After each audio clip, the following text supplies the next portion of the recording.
जब भी दिवाली का नाम आता है तो मन में क्या आता है? दिए, रोशनी, मिठाइयाँ और हाँ, देवी लक्ष्मी की पूजा। लेकिन क्या हो अगर हम कहें कि इसी त्योहार के दौरान भारत के कुछ हिस्सों में एक और बहुत शक्तिशाली देवी की पूजा होती है? एक ऐसी देवी जिनका रूप उग्र भी है और बेहद कल्याणकारी भी। तो चलिए आज देवी काली के इसी शक्तिशाली और रहस्यमयी स्वरूप को थोड़ा और करीब से जानते हैं। शायद ये सुनकर थोड़ी हैरानी हो, है ना? जहाँ एक तरफ ज्यादातर घर धन और समृद्धि की देवी लक्ष्मी जी के स्वागत में दियों से जगमगा रहे होते हैं, वहीं देश के पूर्वी हिस्से एक अलग ही आदि शक्ति की आराधना में डूबे होते हैं। ये एक ऐसी परंपरा है जो दिवाली के जश्न में एक बिल्कुल अलग और गहरा रंग भर देती है। तो सबसे पहला सवाल मन में यही उठता है कि ये पूजा आखिर होती कब और कहाँ है, क्योंकि इसका समय और इसकी जगह ही इसे दिवाली के जश्न से एक खास तरीके से जोड़ती है। जैसे अगर हम आने वाले वक्त की बात करें तो 2026 में काली पूजा 8 नवंबर को मनाई जाएगी। ये तारीख हमें बस ये याद दिलाती है कि ये सिर्फ कोई पुरानी कहानी नहीं है, बल्कि एक जीती जागती परंपरा है जिसे लोग हर साल पूरे जोश और भक्ति के साथ मनाते हैं। यहाँ पे एक बहुत दिलचस्प बात पता चलती है।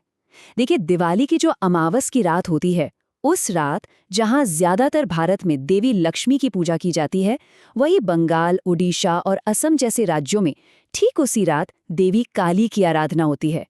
इस पूजा को वहाँ क्षमा पूजा भी कहते हैं। अच्छा, तो अब आते हैं सबसे जरूरी सवाल पर। आखिर देवी काली है कौन? उनका स्वरूप इतना उग्र, इतना तीव्र क्यों दिखाई देता है? और क्या है उनके इस रूप के पीछे का असली मतलब? उनका विकराल रूप देखकर ना मन में ये सवाल आना बहुत स्वाभाविक है कि क्या वो एक भयंकर देवी है या फिर एक रक्षक। असल में उनका स्वरूप उनके काम को दिखाता है और यही विरोधाभास, मतलब ये जो ड्युअलिटी है, यही उनकी शक्ति का असली सार है। चलिए इसको थोड़ा और समझते हैं। तो सबसे पहली और जरूरी बात, उनका नाम। काली शब्द संस्कृत के काल से आया है, और काल का मतलब सिर्फ मृत्यु नहीं होता, इसका मतलब समय भी होता है। समय जो सब कुछ बनाता भी है और मिटाता भी है। तो हाँ, वो विनाश की शक्ति है, लेकिन ये विनाश सिर्फ बुराई का है, अहंकार का है, ताकि अच्छाई और सच्चाई हमेशा बची रहे। पौराणिक कथाओं के अनुसार वो आदि शक्ति माँ दुर्गा का ही एक बहुत प्रचंड रूप है। उनका जन्म ही तब हुआ था जब धरती पर राक्षसों का आतंक बहुत ज्यादा बढ़ गया था। वो बुराई पर अच्छाई की जीत पक्की करने और धर्म को बचाने के लिए प्रकट हुई। तो फिर सवाल ये है कि भक्त उनके इतने उग्र रूप की पूजा क्यों करते हैं? असल में उनके इसी तीव्र रूप के पीछे जो करुणा और शक्ति छिपी है ना, वही उनकी पूजा का सबसे बड़ा कारण है। ये एक लाइन उनके स्वरूप का पूरा सार बता देती है। जो लोग उनसे डरते हैं वो शायद ये नहीं जानते कि माँ काली की पूजा का असली मकसद ही हर तरह के डर से, चाहे वो बाहरी हो या मन के अंदर का, उससे आज़ादी पाना है। वो अपने भक्तों को अभय का वरदान देती हैं। देखिए, उन्हें 10 महाविद्याओं यानी महान ज्ञान की देवियों में सबसे पहली माना जाता है। अपने भक्तों के लिए वो एक बहुत ही दयालु माँ की तरह है। माना जाता है कि उनकी पूजा हर तरह की चिंता और नेगेटिविटी से दूर करती है और भक्त उनसे सुरक्षा और हिम्मत मांगते हैं।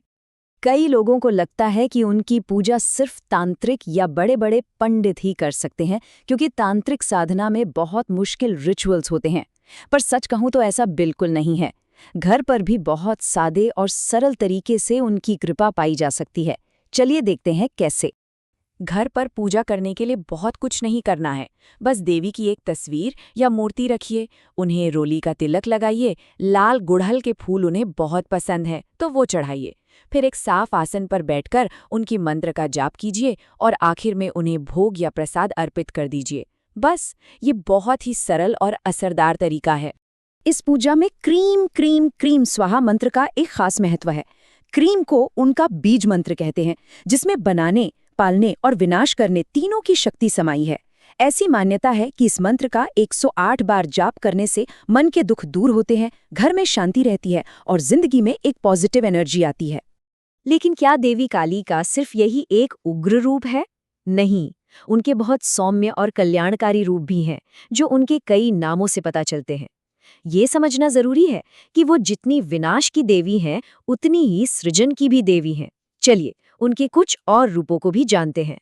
उनके 108 से भी ज्यादा नाम हैं और कुछ नामों के मतलब तो इतने सुंदर हैं, जैसे कामदा यानी सारी इच्छाओं को पूरा करने वाली, कांता यानी बहुत ही सुंदर, कीर्ति यानी प्रसिद्धि देने वाली, और कमला जो उनका सौम्य लक्ष्मी जैसा रूप है। ये नाम ही दिखाते हैं कि उनका स्वरूप कितना बड़ा और संपूर्ण है।